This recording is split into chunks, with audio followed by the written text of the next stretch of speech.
Hello students, कैसे हैं आप सब। तो आज हम शुरू करने वाले क्लास 12th में कंप्यूटर का सेकंड चैप्टर। हाँ जी, सेकंड चैप्टर का नाम है cascading style sheets and JavaScript. First chapter में हमने एचटीएमएल के बारे में समझा था। एचटीएमएल और कंपोजर में कैसे रजिस्ट्रेशन फॉर्म बनता है, वेबसाइट कैसे बनती है, वो हमने समझा था। ठीक है, और उसमें ही कंटिन्यू करेंगे हम second chapter cascading style sheet और जावास्क्रिप्ट।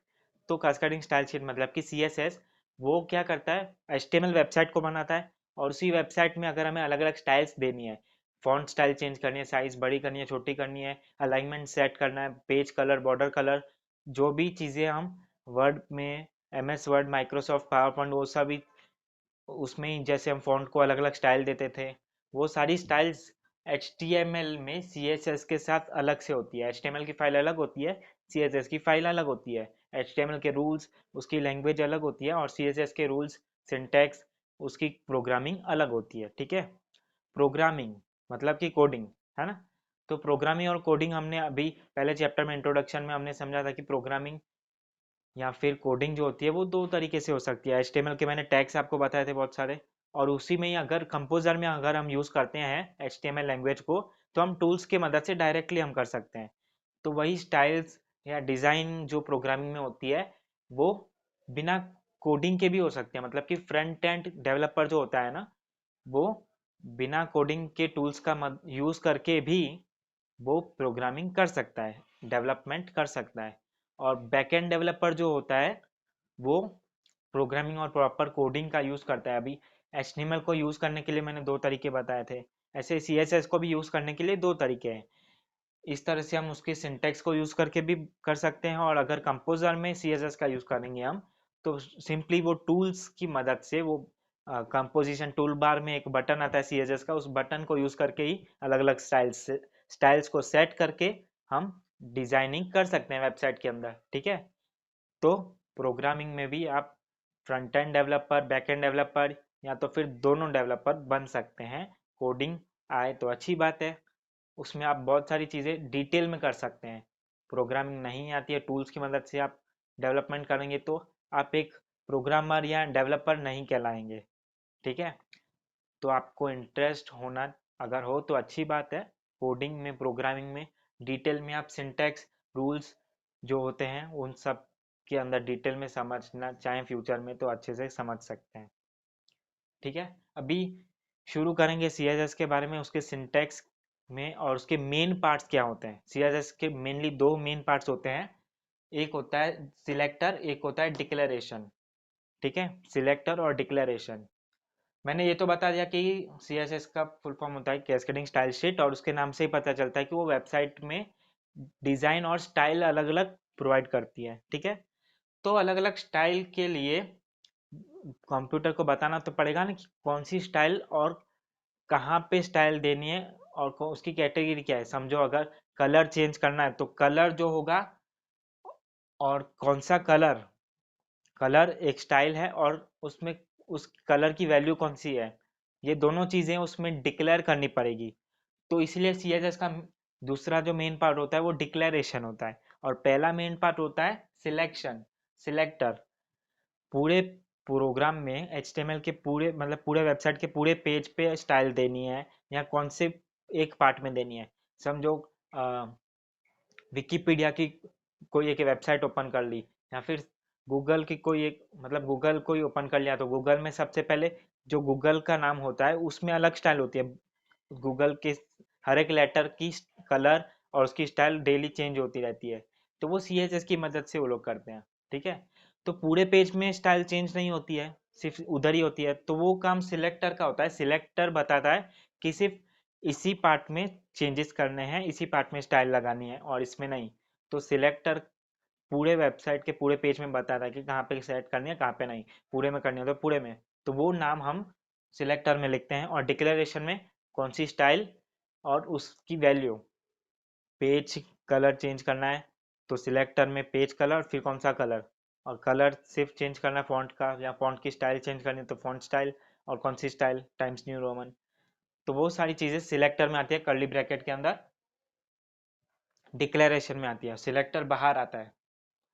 ठीक है, तो स्टाइल कौन सी और उसकी वैल्यू क्या है वो डिक्लेयर करना हो उसको बोलेंगे डिक्लेरेशन, जो कर्ली ब्रैकेट में आएगा वो जो CSS का दूसरा पार्ट है। और मेन जो पहला पार्ट है वो आएगा सिलेक्टर, जो कर्ली ब्रैकेट के बाहर आता है। ये सारी चीज़ें हम ऐसे भी कर सकते हैं, और कंपोजर में अगर हम यूज़ करेंगे तो CSS कंपोजिशन टूल बार आता है, उसमें CSS का एक बटन आता है, उस पर क्लिक करते ही हमें सारी स्टाइल्स मिल जाती है। सिर्फ हमें सबसे पहले फाइल को सेव करना पड़ता है। फाइल को सेव किए बिना कंपोजर में CSS का यूज़ हम नहीं कर सकते। तो पहले आप जैसे फर्स्ट चैप्टर में हमने रजिस्ट्रेशन फॉर्म बनाया था, वो फॉर्म बना लेंगे और फिर उस फाइल को सेव करेंगे, उसके बाद हम उसमें स्टाइल दे सकते हैं। ठीक है, खाली सी फाइल होगी, बिना सेव किए ही आप CSS को क्लिक करने जाओगे तो नहीं होगा, क्योंकि पहले वेबसाइट बनाएंगे फिर उसको स्टाइल देंगे ना। पहले ही स्टाइल डिसाइड करके फिर वेबसाइट नहीं बनाते हम। ठीक है, तो वेबसाइट बना लो, रजिस्ट्रेशन फॉर्म बना लो, उसके बाद कंपोजर में अगर आपको स्टाइल CSS का यूज़ करना है तो कंपोजिशन टूलबार में CSS का बटन होगा फाइल सेव करने के बाद, और उसमें आप इंटरनल स्टाइल शीट में न्यू स्टाइल रूल बना सकते हो। तीन ऑप्शन होते हैं, पहले से ही कोई स्टाइल बनी हुई है उसको ही एग्जिस्टिंग को ओपन करना है, या फिर नई स्टाइल बनानी है। ठीक है, तो आप न्यू स्टाइल बना करके अलग अलग सेट कर सकते हैं, और ओके करेंगे तो सब वो हो जाएगी स्टाइल CSS की यूज़ हर एक जगह पे। तो ये बेसिक चीज़ पता होनी चाहिए थी CSS के सिंटैक्स और उसके दो पार्ट्स के बारे में। और उसके बाद कंपोजर में मैं कंपोजिशन टूलबार में यूज़ होती है CSS, और उसके एडवांटेज और डिसएडवांटेज ये आपको MCQ में आ सकते हैं। टेक्स्ट बुक के एडवांटेज और डिसएडवांटेज के पैराग्राफ को अगर आप थोड़ा सा रीड करेंगे तो आपको उसमें से MCQ एक दो एक्सरसाइज में भी पूछे हुए हैं। टेक्स्ट बुक की एक्सरसाइज है ना चैप्टर के खत्म होने के बाद, उसमें से ही एक MCQ आता है कि CSS का एडवांटेज क्या है, तो क्विक एंड एफिशिएंट। वो बहुत ही क्विक और एफिशिएंट वे में हम उसको स्टाइल दे सकते हैं, और इसमें फाइल का फॉर्मेट चेंज नहीं, मतलब HTML की फाइल अलग से बनती है और CSS की अलग से बनती है, तो हमें कंफ्यूजन नहीं होता कोडिंग में, प्रोग्रामिंग में कंफ्यूजन नहीं होता। ठीक है, सब अलग अलग होता है, तो क्विक एंड एफिशिएंट सब हो जाता है। और उसमें डिसएडवांटेज क्या है कि वेराइज सपोर्ट ऑन ब्राउज़र, उसका सपोर्ट ब्राउज़र के हिसाब से चेंज हो जाता है। कभी कभी नए नए ब्राउज़र्स होते हैं, नई नई टेक्नोलॉजी अपडेट होती जाती है, तो CSS कोई ब्राउज़र में सपोर्ट करता है कोई ब्राउज़र में नहीं करता, इसलिए CSS हर जगह यूज़ होना मुश्किल हो जाता है। तो उसकी अगर हमें सिंटैक्स और प्रोग्रामिंग अगर अच्छे से आती होगी CSS की तो हम कर सकते हैं, और अगर नहीं आती होगी तो फिर कोई कोई ब्राउज़र में हम स्टाइल दे पाएंगे, कोई कोई ब्राउज़र में नहीं दे पाएंगे। ओके, इसलिए प्रोग्रामिंग सीखना ज़रूरी होता है कि अगर हमें जो भी काम करना है वेबसाइट या ऐप डेवलपिंग में, हर एक काम हम प्रोग्रामिंग के मदद, प्रोग्रामिंग आती होगी तो हर एक काम हम कर सकते हैं, नहीं आती होगी तो कई बार कुछ चीज़ें सपोर्ट करेगी कुछ चीज़ें नहीं करेंगे। वो डिसएडवांटेज CSS के साथ लागू होता है। ठीक है, तो CSS के बारे में हमें पूरी नॉलेज मिल गई। अब ऐसे ही हम जावास्क्रिप्ट के बारे में थोड़ा सा समझ लेंगे। ओके, जावास्क्रिप्ट एक स्क्रिप्टिंग लैंग्वेज है, scripting language that allows programming on web pages. Web pages में प्रोग्रामिंग को अलाउ करने वाली एक स्क्रिप्टिंग लैंग्वेज है। स्क्रिप्टिंग लैंग्वेज मतलब एक स्क्रिप्ट बनाती है, और वैलिडेशन के लिए ज़्यादातर वो यूज़ होती है। HTML वेबसाइट को बनाने के लिए यूज़ होता है, CSS उसमें स्टाइल देने के लिए यूज़ होता है, और जावास्क्रिप्ट उसमें वैलिडेशन और यूज़र से क्वेश्चंस पूछने के लिए यूज़ होता है। ठीक है, बेसिक बेसिक वैलिडेशन क्वेश्चंस मतलब वही होता है कि जैसे कि लॉगिन फॉर्म है तो यूज़र नेम उसने अच्छे से, यूज़र नेम और पासवर्ड अच्छे से लिखा है या नहीं। ईमेल अगर पूछी गई है फॉर्म में तो ईमेल के कुछ रूल्स होते हैं कि उसमें @ आना चाहिए, सारे लेटर्स स्मॉल में होने चाहिए, और डब्ल्यू @gmail.com वो पूरा सर्वर का नाम होना चाहिए। तो वो वैलिडेशन वाले क्वेश्चन जावास्क्रिप्ट की मदद से हम यूज़र से पूछ सकते हैं। अगर वो चीज़ें बराबर नहीं होगी तो आपके फॉर्म को सबमिट नहीं किया जाएगा, या वो वेबसाइट आपकी इंफॉर्मेशन कलेक्ट करेगी ही नहीं। जावास्क्रिप्ट वो वहाँ पे चेकिंग का काम करता है, यूज़र की इंफॉर्मेशन को चेक करने का काम, मतलब कि वैलिडेशन का काम जावास्क्रिप्ट करता है। ठीक है, ओके, तो जावास्क्रिप्ट के बारे में हम समझ रहे थे। थोड़ा सा मैं टॉपिक्स थोड़ा रिवाइज करवा देता हूँ, जैसे कि फंक्शन से मैं बता रहा था। जावास्क्रिप्ट के बारे में हमें पता तो चल गया कि एक स्क्रिप्टिंग लैंग्वेज है जिससे हम यूजर की इंफॉर्मेशन को चेक कर सकते हैं, वैलिडेट कर सकते हैं, है ना। और उसमें प्रोग्रामिंग का यूज भी होता है। वेबसाइट में प्रोग्रामिंग को ऐड करती है, उसको डेवलप किया है नेटस्केप ने। ठीक है। तो फंक्शन मतलब कि एक काम होता है जो हम कंप्यूटर को बताते हैं इस लैंग्वेज के थ्रू कि ये काम अभी करना है, ये वेरिएबल की ये वैल्यू है। इस मतलब यूजर को अलर्ट मैसेज देना है कि आपकी जो इन्फॉर्मेशन है, आपका जो पासवर्ड है वो 6 डिजिट का होना चाहिए, लेकिन आपने 4 डिजिट का लिखा है तो वो गलत है। तो वो अलर्ट मैसेज पहुंचाना एक काम हुआ, तो उसी काम को हम बोलेंगे फंक्शन। ठीक है। फंक्शन स्क्रिप्ट में कैसे यूज होता है वो भी मैं बताऊंगा आपको।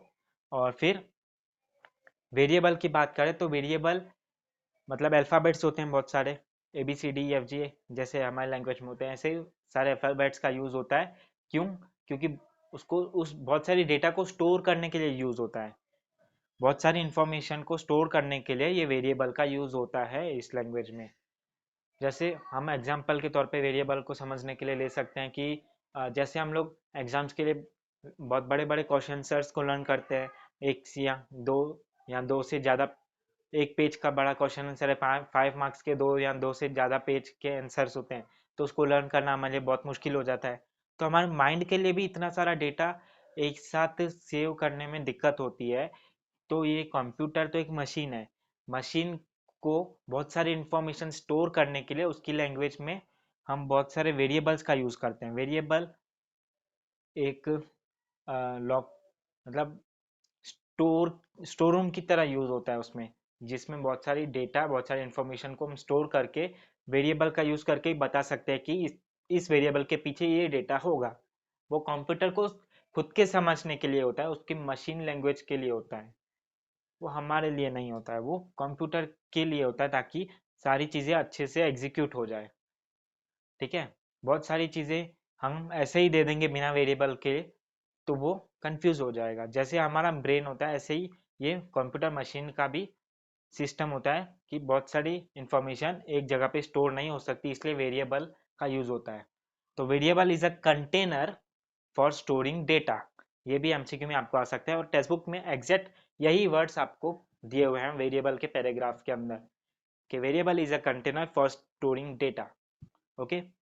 तो क्लियर होगा वेरिएबल की क्यों यूज होता है। आप सबको यही लगता होगा प्रोग्रामिंग कोडिंग में ये सब मैक्स और वेरिएबल्स का यूज़ होता है, जो समझना बहुत ज़्यादा मुश्किल हो जाता है। लेकिन उसके पीछे का रीज़न क्यों, मतलब ये सब क्यों यूज़ होता है, क्योंकि कंप्यूटर को हमें काम देना है, तो कंप्यूटर के लिए भी तो क्लियर होना चाहिए ना कि कैसे करना है। ओके। अभी इवेंट्स इवेंट्स डिपेंड करते हैं यूज़र पे।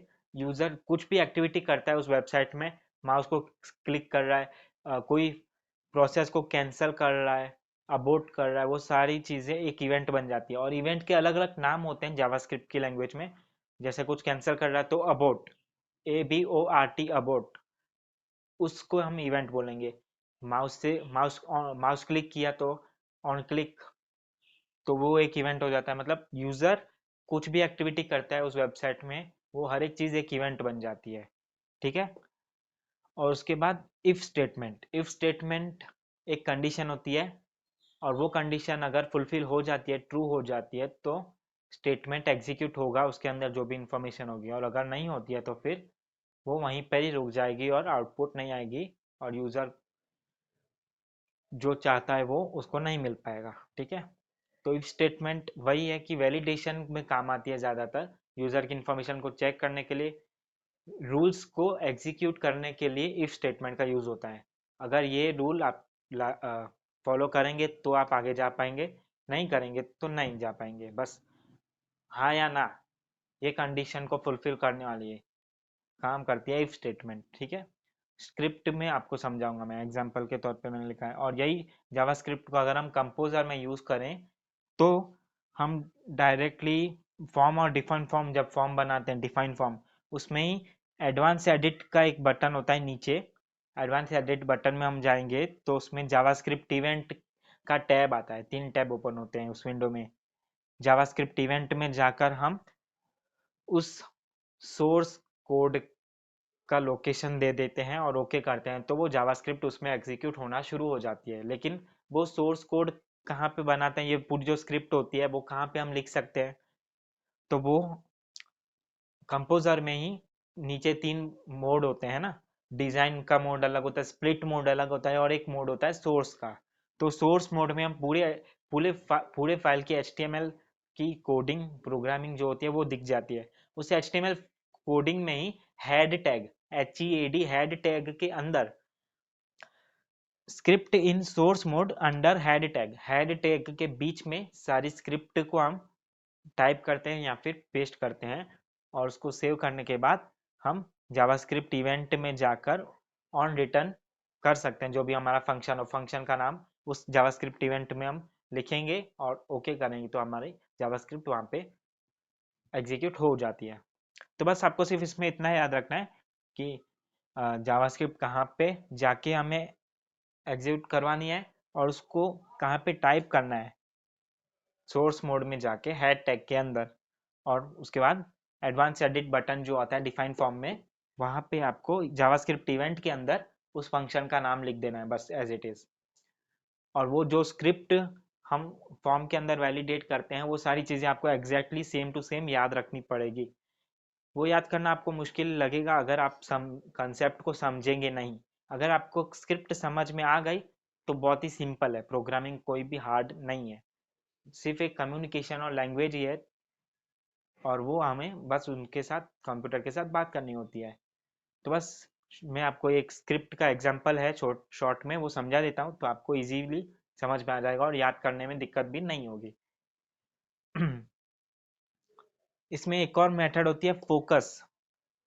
स्क्रिप्ट के बारे में हम जानेंगे लेकिन फोकस मेथड के बारे में भी जानना है। फोकस मेथड मतलब एक ऐसी मेथड जिसमें जो हम एग्जीक्यूट करते हैं ना फंक्शन स्क्रिप्ट में कि पिन कोड इतने डिजिट का होना चाहिए, इतने का नहीं, तो वो पिन कोड पे मतलब फोकस मेथड जब हम एग्जीक्यूट करेंगे तो वो कंप्यूटर चेक करने के लिए फोकस मेथड का यूज़ करता है। मतलब कि पिन कोड के बारे में बताया कि पिन कोड 6 से ज़्यादा होना चाहिए, 6 से ज़्यादा और 6 से कम नहीं होना चाहिए, 6 डिजिट का ही होना चाहिए। वो स्टेटमेंट को समझने के लिए वो पिन कोड में जाके चेक करता है कि पिन कोड इतने डिजिट का है या इससे ज़्यादा है या इससे कम है। अगर इससे कम या ज़्यादा है तो फिर वो एरर बताएगा। लेकिन वो उस पर फोकस करने के लिए पिन कोड हमने लिखा तो पिन कोड को रीड करके उस फॉर्म में जाकर पिन कोड को देखने के लिए उस फोकस मेथड का यूज़ होता है। तो फोकस मेथड नाम से ही पता चलती है कि जिस जिस भी वैलिडेशन को हम एग्जीक्यूट कराते हैं वहाँ पे फोकस मेथड का यूज़ होगा तो कंप्यूटर उस वहाँ पे जाके चेक करेगा। ओके, ये वैलिडेशन मतलब एक एग्जांपल के तौर पे मैं बता दूं तो जैसे बैंक बहुत बड़ा क्रेडिट कार्ड या फिर बहुत बड़ा लोन देने से पहले सब कुछ चेक करती है कि इंसान के ऊपर ट्रस्ट करने से पहले बैंक भी चेक करती है ना कि इसको उधार देने जैसा है या नहीं है। उनके सारी ओनरशिप की डिटेल्स मांगती है, अपना खुद का घर है या नहीं, वो सारी चीज़ें वैलिडेशन के लिए मांगती है ना। तो फोकस मेथड भी वैलिडेशन के लिए सारी डिटेल जाके सर्च में वो वेबसाइट में जाके चेक करता है। जैसे वेबसाइट में हम यूज़र से उसका पासवर्ड मांग रहे हैं तो पासवर्ड सही से उसने भरा है या नहीं भरा है, वो फोकस मेथड हम एग्जीक्यूट करेंगे तो वो वहाँ पे जाके चेक करता है कि यूज़र ने जो पासवर्ड डाला है वो इफ स्टेटमेंट के अकॉर्डिंग सही है तो यस एग्जीक्यूट हो जाएगा, अगर नहीं है तो नहीं होगा। ओके, तो फोकस मेथड समझ में आ गया। अभी लास्ट एक और टॉपिक है N A N. Is N A N not a number. Not a number JavaScript में यूज होता है जब हमें कोई वर्ड को एग्जीक्यूट करवाना हो वैलिडेशन में, कोई नंबर नहीं होना चाहिए, ये कंडीशन रखनी हो यूजर के पास।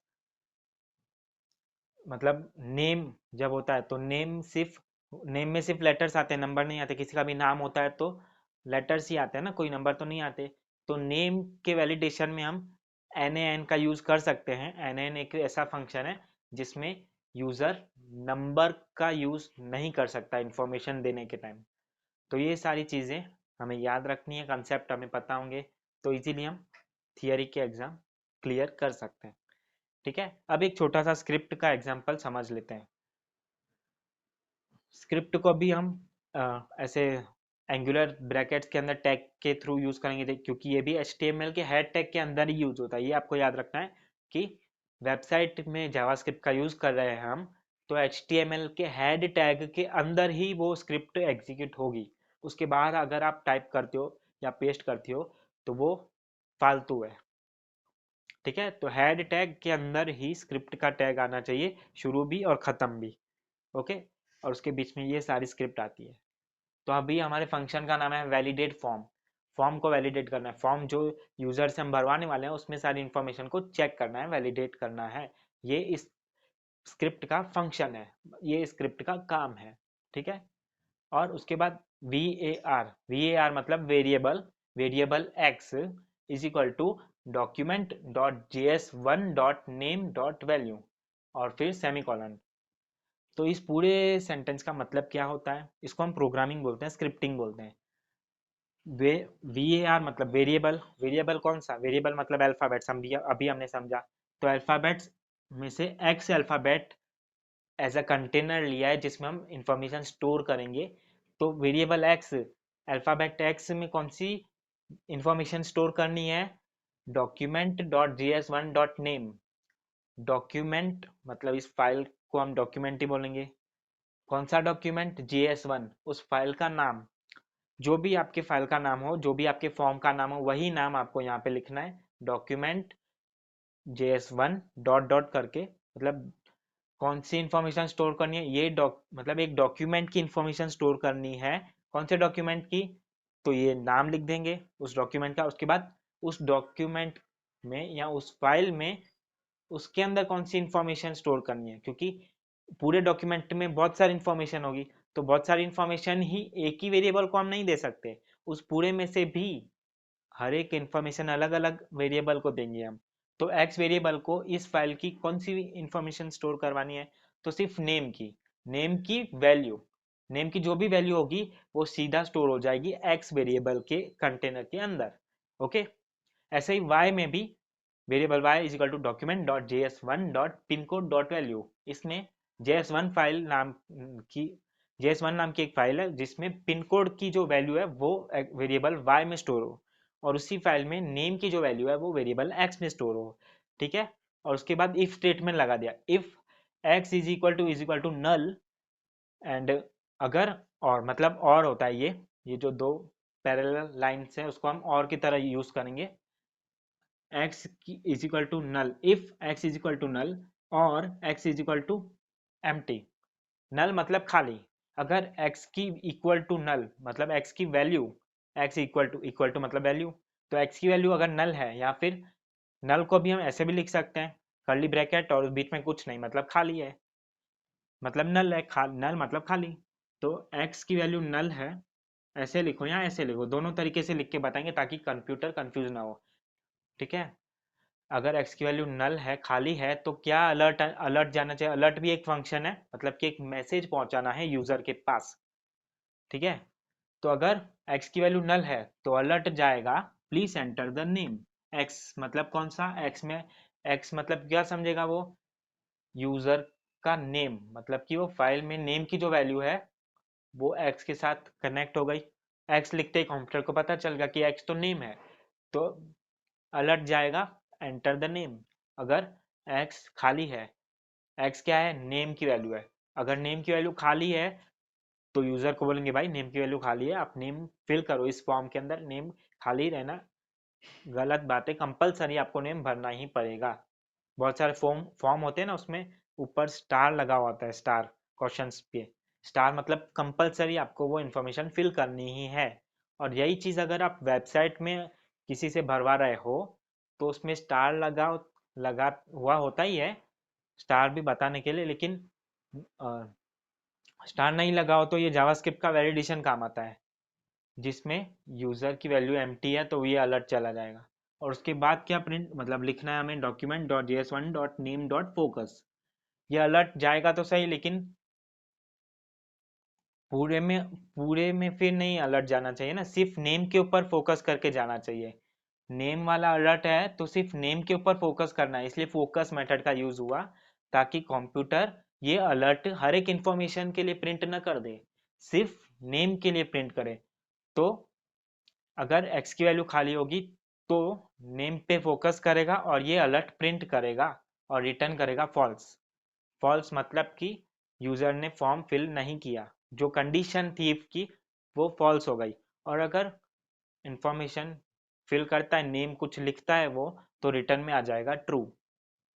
ओके, यहाँ पे इफ स्टेटमेंट खत्म हुआ। ऐसे ही y वेरिएबल का भी हम इफ स्टेटमेंट लिखेंगे। अगर y की वैल्यू एम्प्टी है, नल है, या फिर और इज एन, अगर y एक नंबर नहीं है, एन मतलब नॉट नंबर, अगर y नॉट अ नंबर है, या फिर और y की length, y dot length greater than 6, y की लेंथ 6 से ज़्यादा है, या फिर और y की लेंथ 6 से कम है, ये सारी कंडीशन y के लिए लग रही है। और y को हमने कौन सी वैल्यू स्टोर कराई है, पिन कोड की। तो पिन कोड के लिए हम ये लिखेंगे कि अगर y की वैल्यू यूज़र खाली रखता है, या फिर y की वैल्यू नंबर के जगह कोई वर्ड लिखता है या लेटर लिखता है, या फिर y की लेंथ 6 से ज़्यादा, या फिर y की लेंथ 6 से कम, अगर ये सारी कंडीशन होगी तो आपको अलर्ट आएगा कि पिन कोड प्रॉपरली एंटर करें। और उसके बाद वही फोकस मेथड, क्योंकि पिन कोड पे फोकस करना है, सारे पे नहीं, तभी वो एग्जीक्यूट होगा और रिटर्न फॉल्स हो जाए। मतलब पिन कोड के लिए एक रूल होता है कि 6 डिजिट का ही पिन कोड होता है, और सारे के सारे 6 डिजिट एक नंबर ही होते हैं, कोई लेटर नहीं होता, और खाली भी नहीं होना चाहिए, कंपलसरी है। तो ये सारी कंडीशन हम इसमें लिख देंगे, और यूज़र इन चारों में से कोई भी एक कंडीशन गलत एंटर करता है तो उसको अलर्ट जाएगा, please enter the pin code properly. बस फिर रिटर्न फॉल्स, और यहाँ पे कर्ली ब्रैकेट्स ओवर करेंगे, ये कर्ली ब्रैकेट ओपन हुआ तो यहाँ पे क्लोज होगा, ये ओपन हुआ तो यहाँ पे क्लोज होगा, ये ओपन हुआ तो यहाँ पे क्लोज होगा। हर एक चीज़ ओपन क्लोज, सेमी कॉलन भी हर एक लाइन के बाद में आना चाहिए। ये जो पंचुएशन मार्क्स होते हैं, ब्रैकेट्स होते हैं, स्मॉल कैपिटल स्पेस, ये सारी चीज़ें इसमें एग्जैक्ट सेम होनी चाहिए। और सब कुछ आपको याद रखना होता है तो ही अच्छे से एग्जीक्यूट होता है, नहीं तो नहीं होता है। बस कंसेप्ट समझ में आएगा तो आप खुद ही बना सकते हैं, सिर्फ आपको कुछ चीज़ें याद रखनी है। Practice makes the man perfect. Okay, तो यहाँ पे स्क्रिप्ट आपको समझ में आ गई। यूज़र की इंफॉर्मेशन प्रॉपर होगी तो एग्जीक्यूट हो जाएगी इंफॉर्मेशन, और फॉर्म सबमिट हो जाएगा। अगर प्रॉपर नहीं होगी तो नहीं होगा। बस इसी होगा नहीं होगा के बीच में एक स्क्रिप्ट बनती है जिसको हम बोलते हैं जावास्क्रिप्ट, और उस वेबसाइट को अलग अलग स्टाइल देनी है तो CSS का यूज़ होगा। ठीक है, अब इस चैप्टर को भी यहाँ पे हम ख़त्म करेंगे, और ऐसे ही हम आगे के चैप्टर्स भी देखते रहेंगे। लेकिन इस चैप्टर में कौन से फुल फॉर्म्स थे, तो 4 फुल फॉर्म थे हमने देखे। CSS मतलब कैस्केडिंग स्टाइल शीट्स, DOM मतलब डॉक्यूमेंट ऑब्जेक्ट मॉडल, BOM मतलब ब्राउज़र ऑब्जेक्ट मॉडल, और इज एन मतलब कि not a number. Document object model और ब्राउज़र ऑब्जेक्ट मॉडल मैं बता देता हूँ। हाँ, एक मॉडल मतलब जैसे एक चार्ट बनता है ना, पूरे वेबसाइट का एक चार्ट बनता है जो हमें विंडो में नहीं दिखता है, उसके पीछे ऐसा चार्ट बनता है, उसको हम मॉडल बोलते हैं। एक मॉडल मतलब कि वेबसाइट क्या कैसे बनी हुई है, कैसे अरेंज की हुई है, कि पहले क्या है उसके बाद क्या है। जैसे रजिस्ट्रेशन फॉर्म में पहले नेम है, उसके बाद हॉबी है, पासवर्ड है, ईमेल है, एक एक चीज़ एक के बाद एक है ना, तो वो कौन से ऑर्डर में कैसे अरेंज है उसका एक पूरा चार्ट बनता है, जिस चार्ट को हम ब्राउज़र ऑब्जेक्ट मॉडल या फिर डॉक्यूमेंट ऑब्जेक्ट मॉडल बोल सकते हैं। ब्राउज़र ऑब्जेक्ट मॉडल में ब्राउज़र का मॉडल होता है कि पहले होम स्क्रीन, फिर पेज 1 पेज 2, ब्राउज़र में होता है ना, कौन सा टैब ओपन है, एक टैब, दो टैब, तीन टैब, चार टैब, पहले विंडो। तो ब्राउज़र ऑब्जेक्ट मॉडल में कौन सी चीज़ें आती है, सबसे पहले एक विंडो आती है, उसके पीछे एक और पेज रन कर रहा है या एक और टैब रन कर रहा है, तो वो सारे एक मॉडल होते हैं। जैसे हमें पेपर स्टाइल दी जाती है ना एग्जाम्स के लिए, कि पेपर स्टाइल में दिया होता है कि ये क्वेश्चन पहले आएगा, फिर दूसरा क्वेश्चन एग्जाम में ये आएगा, तीसरा क्वेश्चन डिटेल वाले क्वेश्चन आएंगे, चौथे में ट्रू और फॉल्स आएंगे, एक के बाद एक ऑर्डर होता है ना, तो वही पेपर स्टाइल को हम मॉडल भी बोलते हैं। ऐसे ही कंप्यूटर में जावास्क्रिप्ट या फिर वेबसाइट के मॉडल को हम ब्राउज़र ऑब्जेक्ट मॉडल या फिर डॉक्यूमेंट ऑब्जेक्ट मॉडल बोल सकते हैं। उसके अंदर डिटेल में एक फोटोग्राफ आपको दिया हुआ टेक्स्ट बुक में, जिसमें एक के बाद एक चीज़ें बताई गई है कि पहले ये आता है ब्राउज़र में, फिर ये आता है, फिर ये आता है। तो वो एक मॉडल है जिसको हम ब्राउज़र ऑब्जेक्ट बोलते हैं, ब्राउज़र ऑब्जेक्ट मॉडल। और डॉक्यूमेंट का हो तो डॉक्यूमेंट ऑब्जेक्ट मॉडल। ठीक है, तो यहाँ पे ये चारों फुल फॉर्म याद रखना है आपको। इज एन एन मतलब नॉट अ नंबर, नंबर नहीं होगा। ठीक है, ओके, थैंक यू।